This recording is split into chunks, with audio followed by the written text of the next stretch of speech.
Alright, so this was the first week of Music City Indoor Karting League in spring of 2022. I was randomized into the second qualifying heat, which turned out to be a big advantage over the first group based on track temp. So I've got number 52 in front of me, Gertie, who I know is a strong driver and who my plan was just to follow. And I trusted that if I could stick with him, I'd end up with a pretty good time. He's got a slightly slower driver in front of him, but things don't quite turn out that way, as we'll see. So these are 10-minute races, which turned out to be about 20 laps. And by the end of this, I barely got a good enough time to lead me into the A main second group. So as you can see, trying to keep up with Gertie. He's already closed a lot of distance on the driver in front of him. And so I'm feeling some pressure to make sure I can stick with him when he inevitably makes that pass. This is all time-based, obviously, and they were pretty quick to pull out the blue flag and have you give up the pass. It's a pretty narrow track, as you can see. So he's still behind her, but very close, getting ready to make the move. And I'm not really, I was hoping that I could really get up to the back of him while he was making this move, but I didn't. And now he's gone past her, and it's my time to try to play catch up. Closing the distance a little bit, but I was really hoping to be on Gertie's back bumper for this race. And as I float out kind of into my own zone, I'm just not driving as well without as tight of a lead. So something that comes up again and again is slightly messing up those last two turns that I just went through.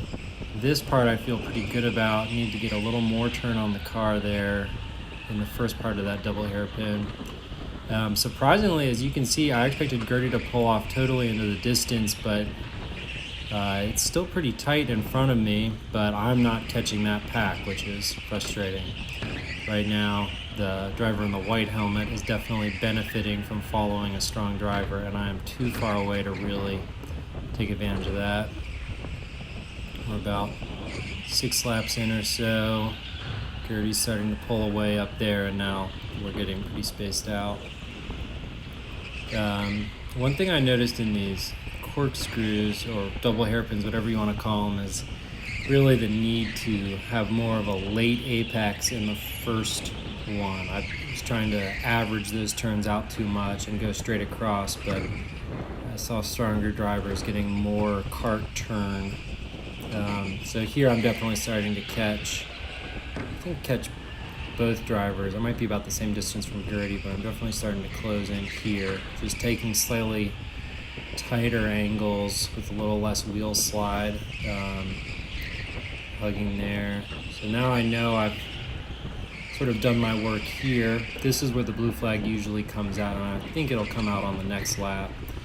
But really, this has all taken me way too long, and my plan of sticking with Gertie is pretty much out the window at this point. I'm just battling to get past 55 here, and then you'll see things open up quite a bit.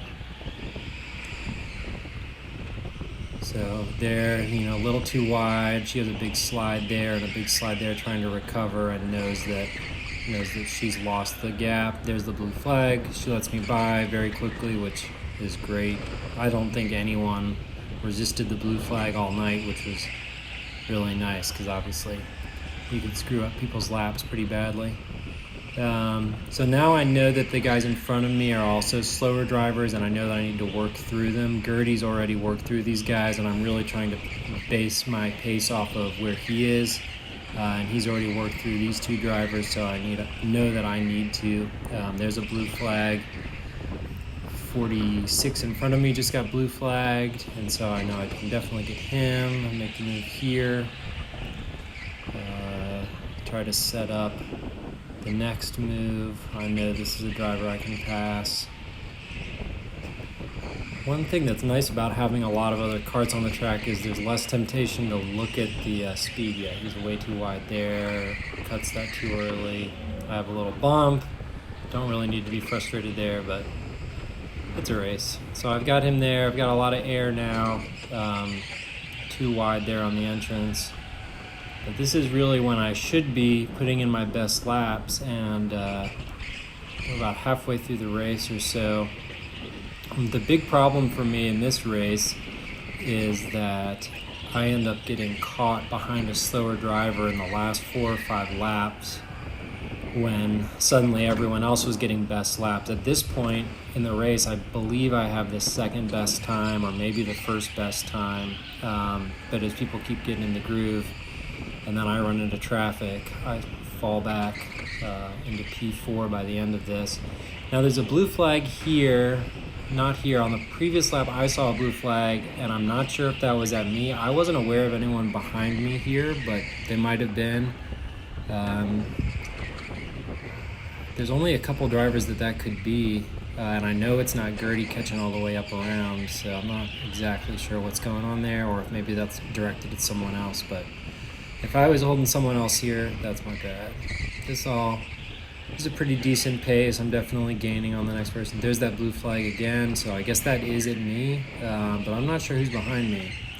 Maybe we'll find out later in the video who that is that I screwed up, but we'll see. I didn't get the sense there was someone breathing down my neck, and couldn't hear the little cart taps of the barriers, so whatever.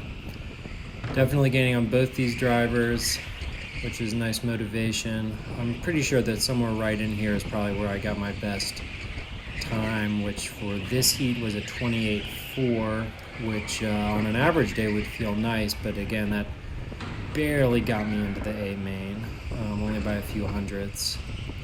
So just trying to set up for some good overtakes in here. You know, this guy's kind of all over the place.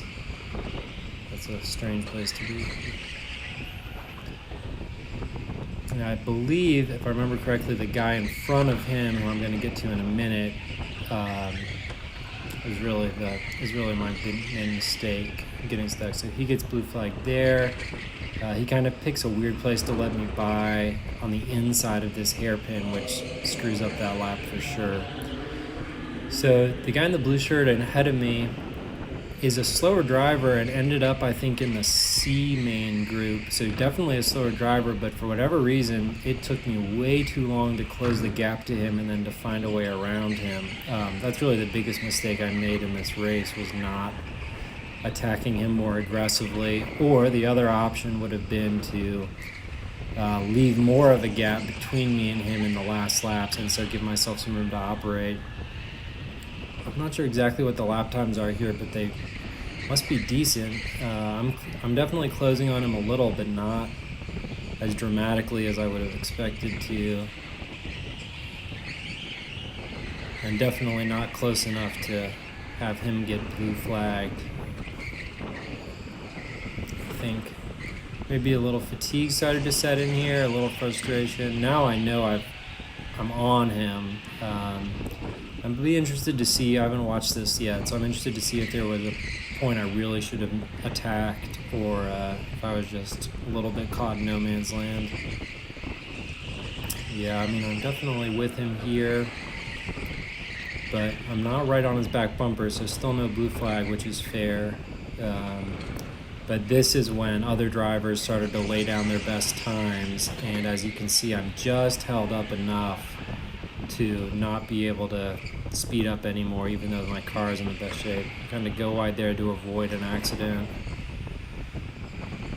Somewhere in here, I really needed to make a move. Either tap him on a turn, or just drive a little bit quicker, because see, he's pulled a cart length there where the blue flag would be, so there's still no blue flag, which is fair, but in other spots in the lap, like here, obviously I'm getting slowed down, but that's on me to find a way to make some type of move or some type of thing.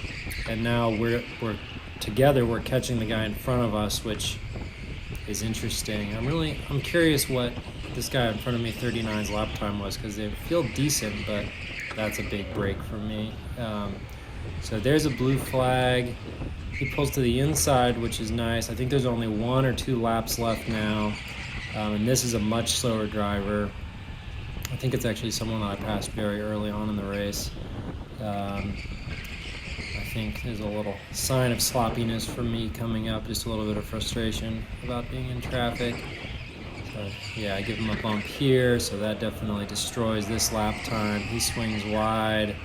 I kind of help him into the wall, but I knew I needed to get past, and I knew I was running out of time, so probably not the best move, but pretty much just holding my line and trying to get in 1 or 2 more laps. But now, after having been behind those guys for a while, I'm pretty far off of the lead pace, and I'm immediately back in traffic again.